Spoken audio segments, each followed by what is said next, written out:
Slideshows describes like a little emotional vignette, which the songs seem to be, they all describe a different aspect of relationships with people. I feel like it's less local and it's less rocky, but it's deeper and heavier in subject matter. It's less in vain kind of cleverness and musicality trying to be that way. Simplicity is what it's about. Well, we did a few stints. We did some pre-production and then a few stints in the studio, and we just went in and bashed it out. Basically did it in about 3 weeks, really, at the end, 3 or 4 weeks. But a lot of rehearsing before that and kind of working out parts. And we did it as though, and it was one take.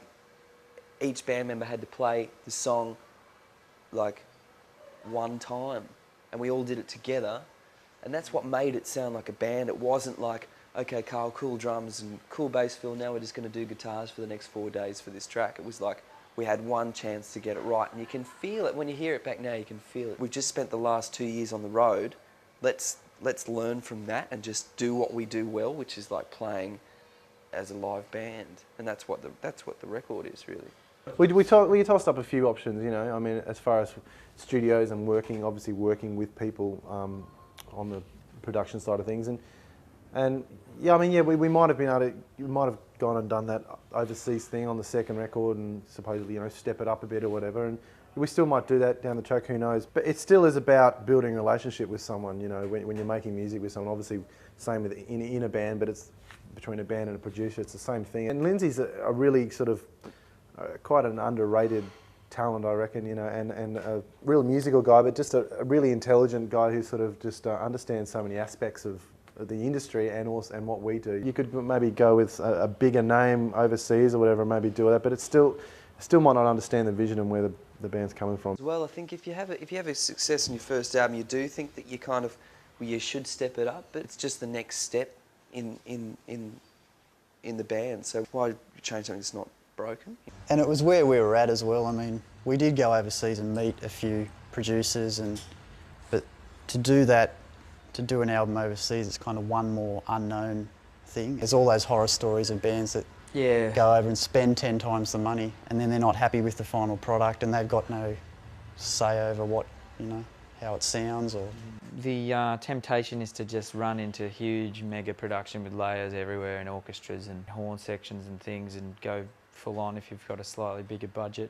Lindsay played us What's the Story, Morning Glory by Oasis. He described the soundscape of a few guitars kind of bathed in reverb with strings just supporting it but not distinguishable as strings. I remember that was a real breakthrough in the studio that day, because it sort of opened up a whole idea that you didn't need to kind of have that bust your balls guitar rock sound.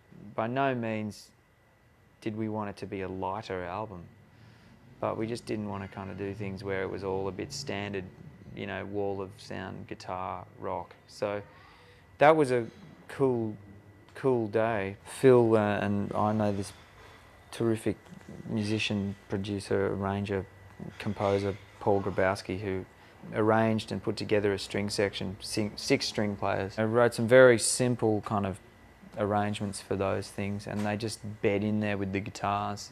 And that was to keep it wooden and organic and all those sort of things in there. Then we got an upright piano in there, added that onto certain songs, a few more keyboard solos, backing vocals with these other guys singing, because Sean wasn't on the first album, but he's a terrific singer, and Phil's a great singer. Way more drum options as well, you know, we really did chop and change snares and do things like that. And then the big thing was mixing it over in LA with Mark Needham, who's in the school of, you know, the LA mix engineers, some of which are the best in the world at mixing.